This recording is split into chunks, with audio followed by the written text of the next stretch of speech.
현재 전 세계에서 두 번째로 큰 섬으로 알려진 그린란드가 한국에 의해 점령당했습니다. 그런데 더욱 충격적인 건 무력으로 점령당한 게 아니라는 건데요. 그럼에도 현재 그린란드 아이들은 한국어를 배우고 어른들은 김치를 담그고 있습니다. 미국도 덴마크도 그 누구도 하지 못한 일을 한국이 해낸 건데요. 도대체 무슨 일인지 지금 바로 사연 시작하겠습니다. 제가 살고 있는 이 땅은 세상의 끝이라 불렸어요.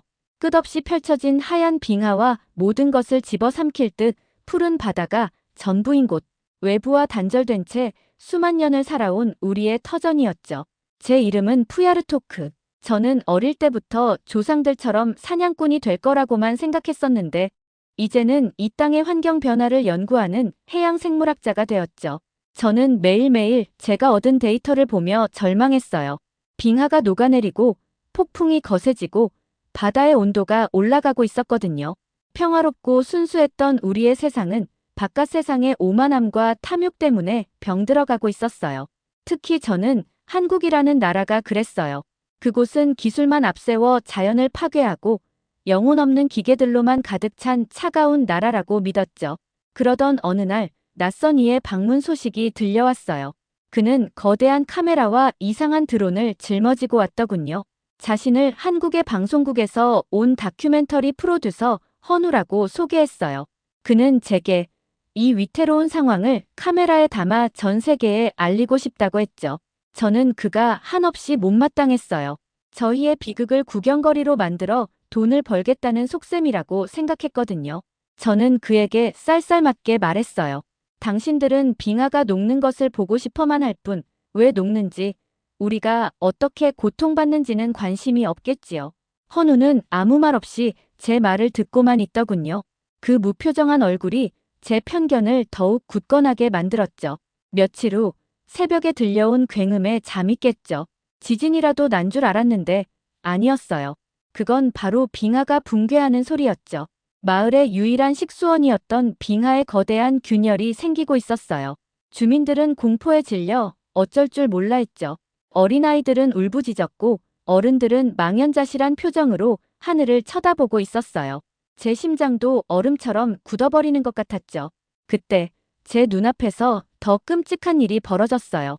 제 조카 나나크가 붕괴된 빙하 위에서 놀다가 발을 헛디뎌 넘어졌는데 다리를 심하게 다친 것이었어요.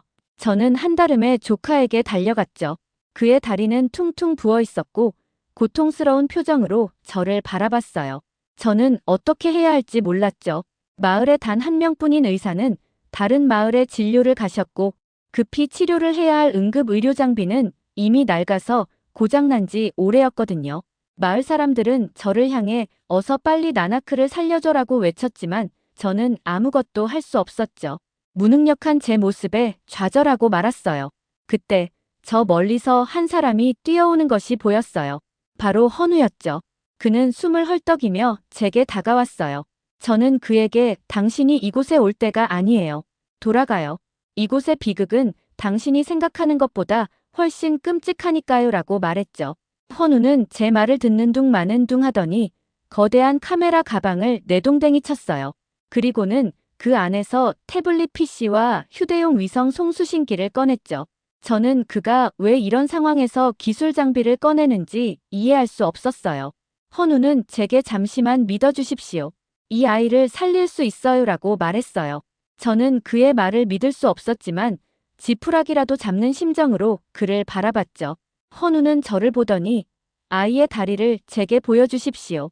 제가 서울에 있는 의료진과 연결하겠습니다 라고 말했어요. 저는 그의 말에 반신반의했지만 다급한 마음에 조카를 그의 앞에 눕혔어요. 헌우는 태블릿 PC를 켜더니 저에게 곧 연결됩니다. 조금만 기다려주세요 라고 말했죠. 잠시 후 화면에 한국인 의사의 얼굴이 나타났어요. 저는 그가 왜 제 앞에 있는지 알 수 없었지만 그가 말하는 대로 조카의 다리를 보여줬죠. 한국인 의사는 조카의 다리를 보더니 뼈가 부러진 것 같습니다. 응급처치가 필요합니다라고 말했어요. 저는 충격에 휩싸였어요. 어떻게 이 먼 곳에서 한국인 의사와 연결될 수 있었을까 하는 생각에 말이죠. 헌우는 제게 이것이 저희 한국의 원격 진료 기술입니다라고 말했어요. 저는 아무것도 할 수 없었죠. 그저 그를 바라볼 수밖에 없었어요. 따뜻한 라면 한 그릇은 제게 충격이었어요. 경멸했던 기술 문명에서 온 사람이 건넨 그 작은 봉지가 저의 차갑고 굳었던 마음을 조금씩 녹이고 있었죠. 헌우는 조카의 상태를 확인하고는 이제 괜찮을 겁니다라고 말하며 활짝 웃어 보였어요.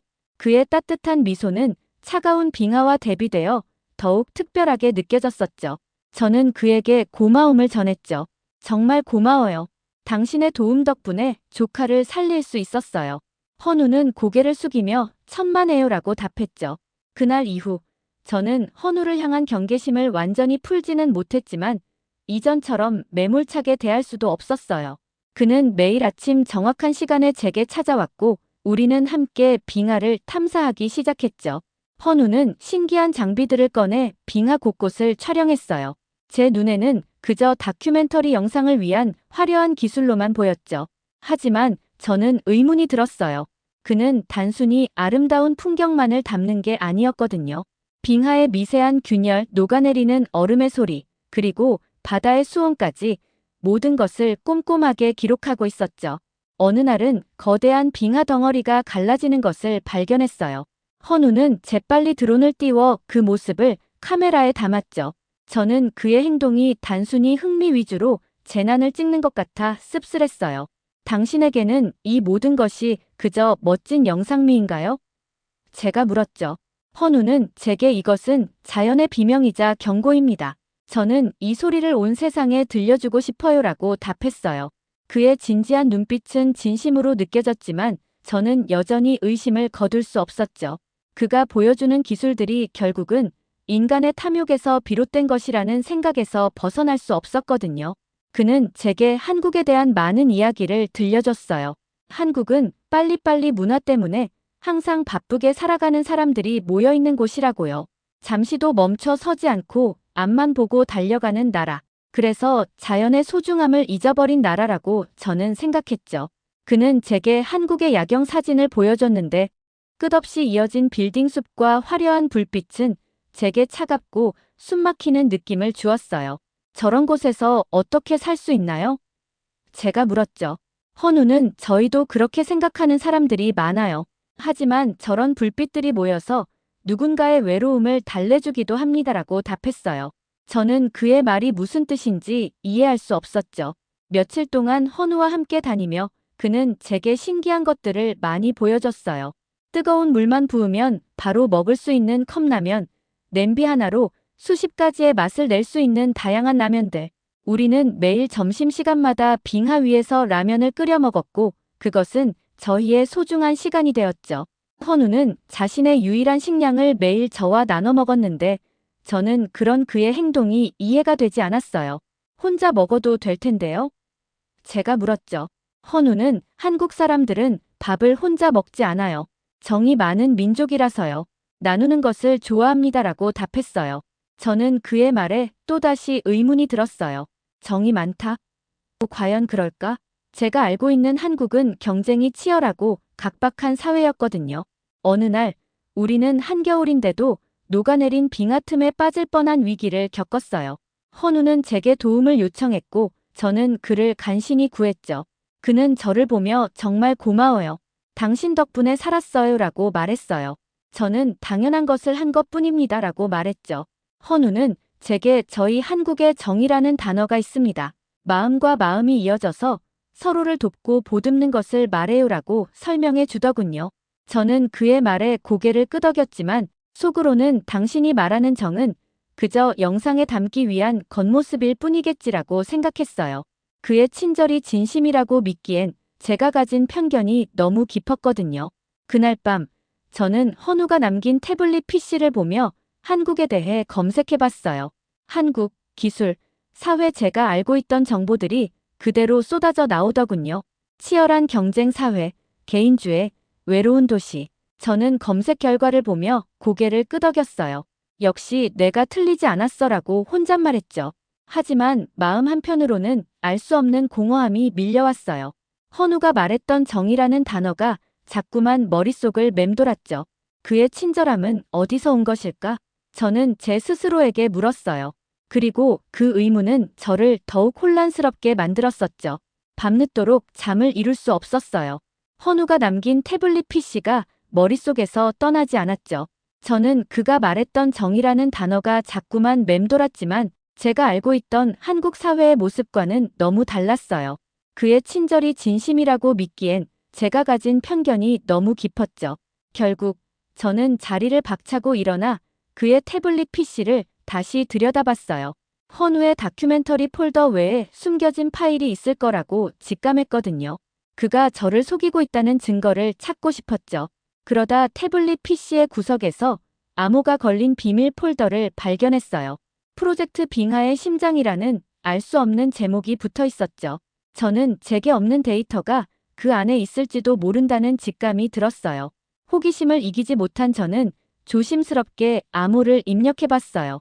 헌우가 말했던 정라면 같은 단어들을 넣어봤지만 모두 실패했죠.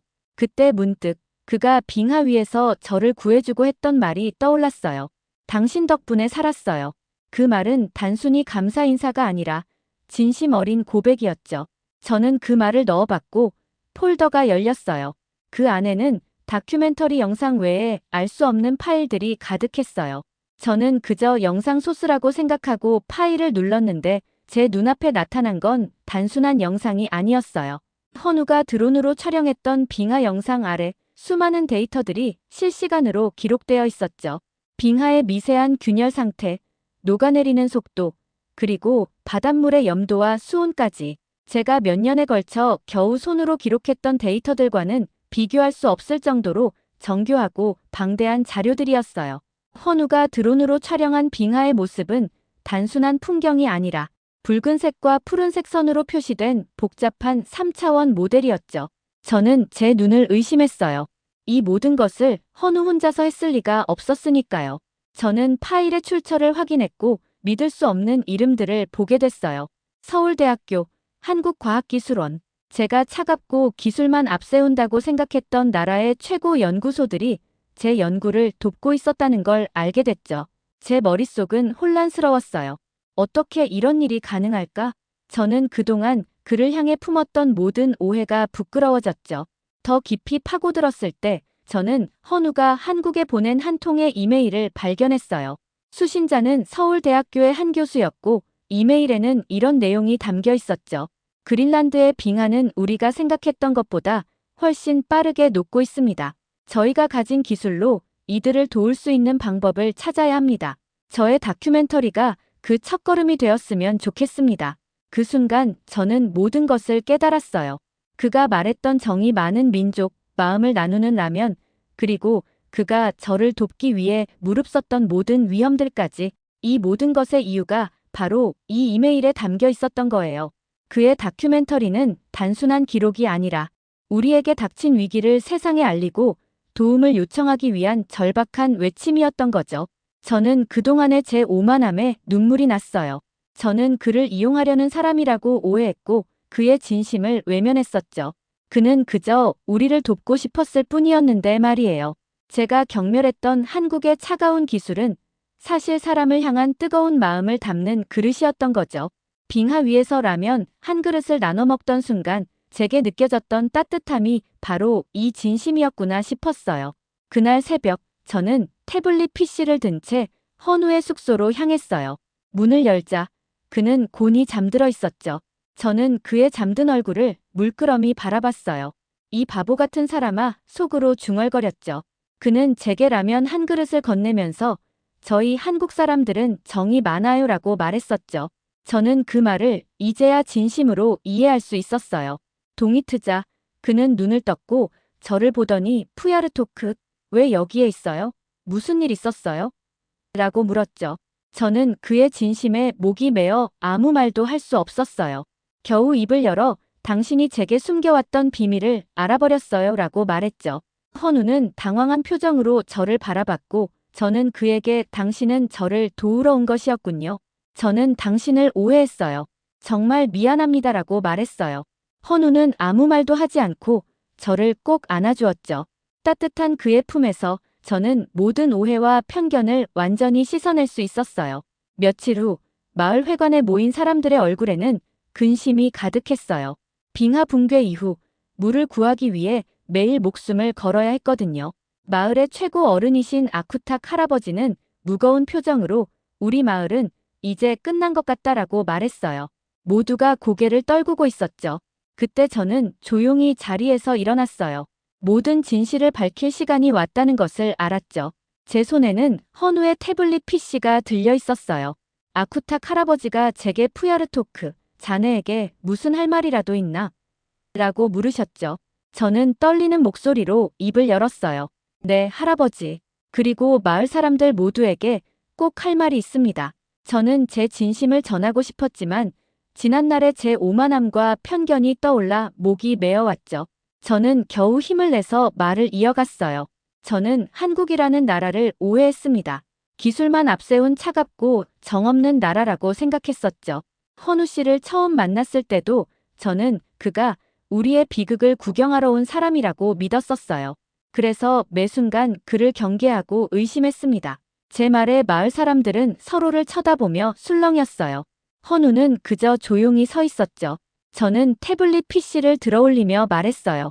하지만 저는 며칠 전 헌우 씨의 진심을 알게 되었습니다. 저는 그가 촬영했던 다큐멘터리 영상이 사실은 우리를 위한 연구였다는 것을 설명했어요. 그의 드론은 단순히 빙하의 아름다움을 담으려 했던 게 아니었어요. 빙하의 미세한 균열과 내부 구조를 분석해서 붕괴를 예측하기 위한 데이터를 수집하고 있었던 겁니다. 저는 태블릿 PC 화면에 헌우가 만든 3차원 데이터 맵을 띄웠어요. 붉은색과 푸른색 선으로 복잡하게 얽힌 빙하의 모습에 마을 사람들은 숨을 죽였어요. 이게 바로 우리 마을의 빙하입니다. 이 붉은색 선이 보이시나요? 이곳이 바로 빙하가 가장 약한 부분입니다. 그는 이 데이터를 통해 빙하가 언제, 어디로 무너질지 예측할 수 있었던 거예요. 제 말에 마을 사람들의 눈이 휘둥그레졌죠.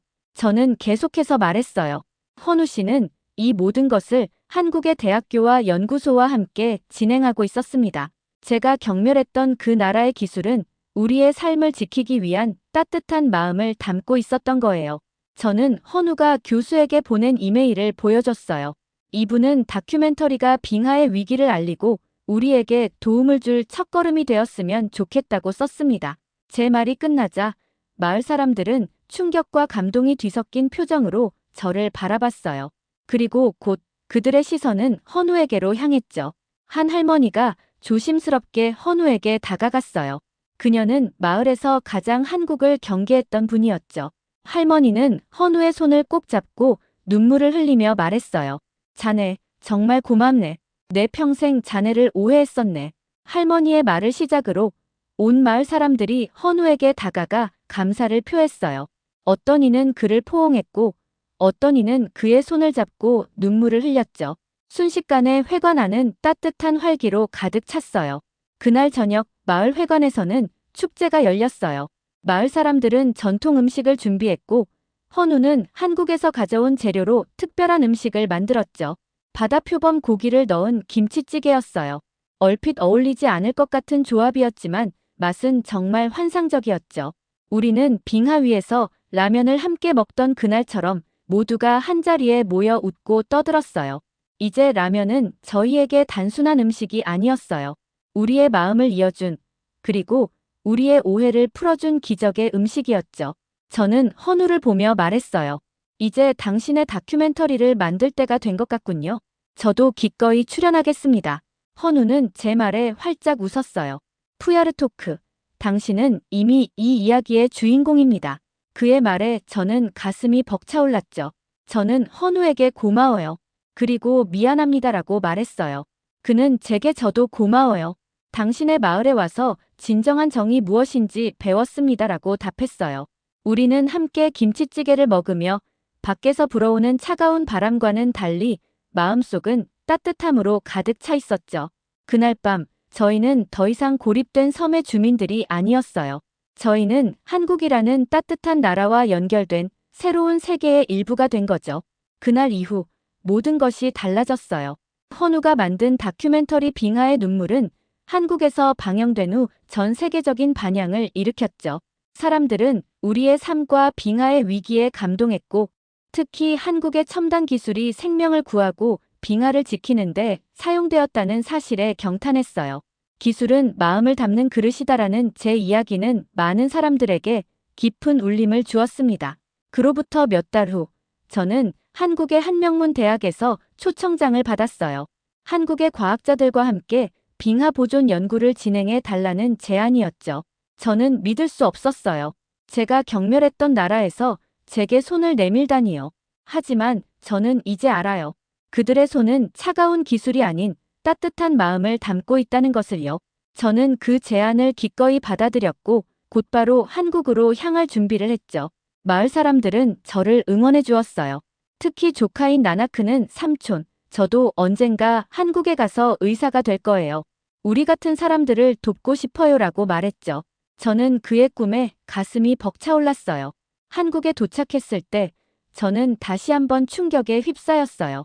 공항에서 저를 기다리고 있던 것은 헌우뿐만이 아니었죠. 서울대학교의 교수님과 수많은 학생들이 저를 따뜻하게 맞아주었어요. 그들은 제가 한국에 오기 전부터 제 연구에 대해 깊이 알고 있었고 저를 존경하는 눈빛으로 바라봐 주었죠. 저는 그동안 제가 얼마나 오만한 생각에 사로잡혀 있었는지 다시 한번 깨달았어요.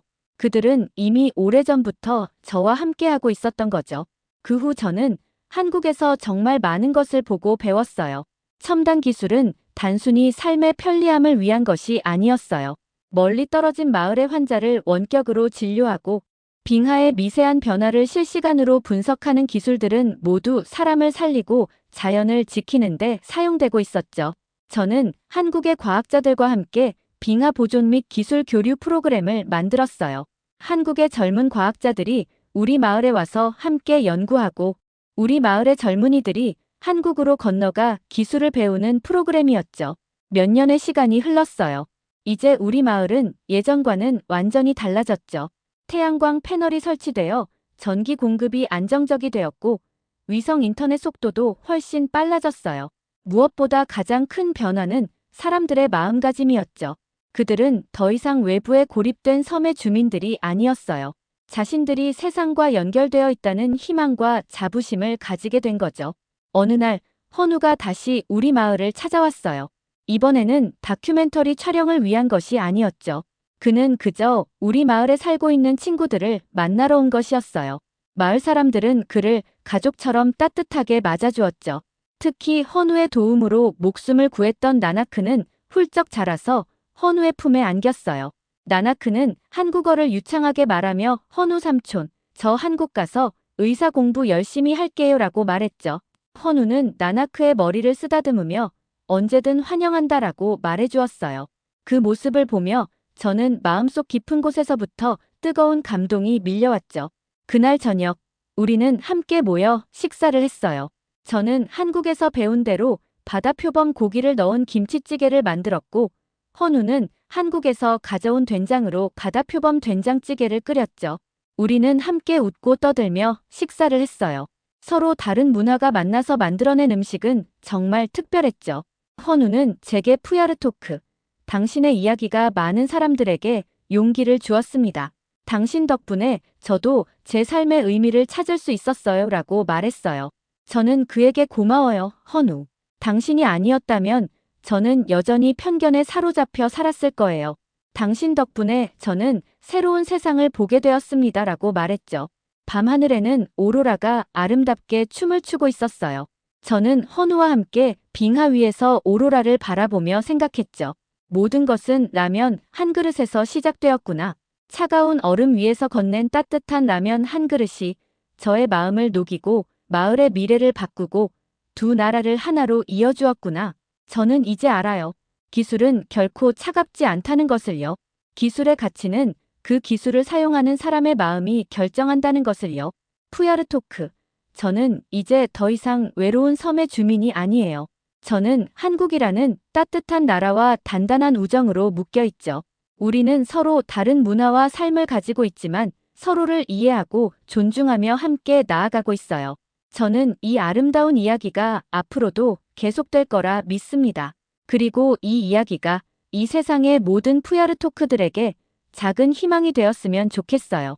작은 친절이 얼마나 큰 변화를 만들 수 있는지, 한 그릇의 따뜻한 마음이 얼마나 큰 기적을 만들 수 있는지 이 세상에 보여주고 싶습니다. 저는 이제 한국이라는 따뜻한 나라와 함께 우리의 미래를 지켜나갈 거예요.